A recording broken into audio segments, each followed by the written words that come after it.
प्रशांत कोरटकरला तेलंगणातनं अटक. उद्या कोल्हापूर कोर्टात कोरटकरला हजर करणार पोलीस अधीक्षक महेंद्र पंडित यांची माहिती.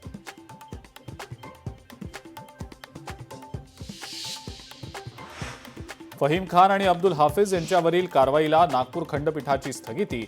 सुप्रीम कोर्टाच्या आदेशानुसार 15 दिवसांच्या आत कोणत्याही आरोपीचं घर पाडता येणार नाही.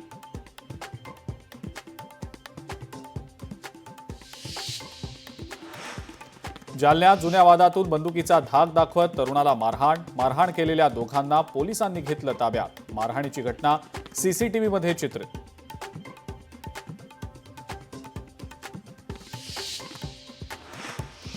रत्नागिरी जिल्ह्यामध्ये भीषण पाणी टंचाई.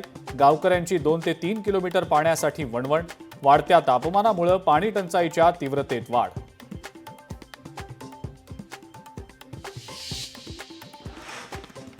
शंभर दिवसांचा आराखडा पूर्ण करण्यामध्ये ऊर्जा विभाग अव्वल. मुख्यमंत्री फडणवीसांच्या हस्ते ऊर्जा विभागाचं रिपोर्ट कार्ड प्रकाशित. विजेचे दर कमी करण्यावर ऊर्जा विभागाचा भर.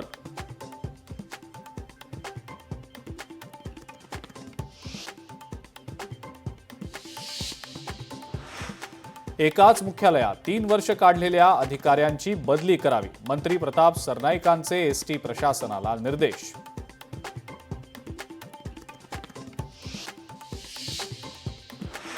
विरोधानंतर माणिकराव कोकाटे यांच्या कार्यालयाच्या कामाला स्थगिती. पुण्यातल्या कृषी महाविद्यालयात कोकाटेंच्या स्वतंत्र कार्यालयाचं काम होतं सुरू.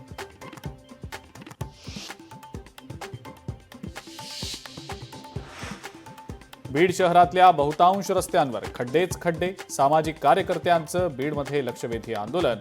रस्त्याचा प्रस्ताव मंजूर करावा, कार्यकर्त्यांची मागणी.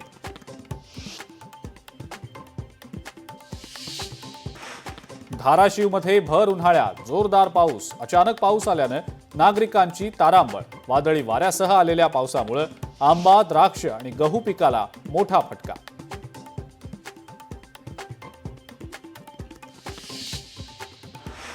कल्याणमध्ये शिवसेनेचे माजी नगरसेवक मोहन उगलेंना मारहाण. शिवसेना कार्यकर्त्या राणी कपोते यांनी केली मारहाण. रस्ते काँक्रिटीकरणाच्या कामाच्या श्रेयवादावरनं दोघांमध्ये वाद झाल्याची माहिती.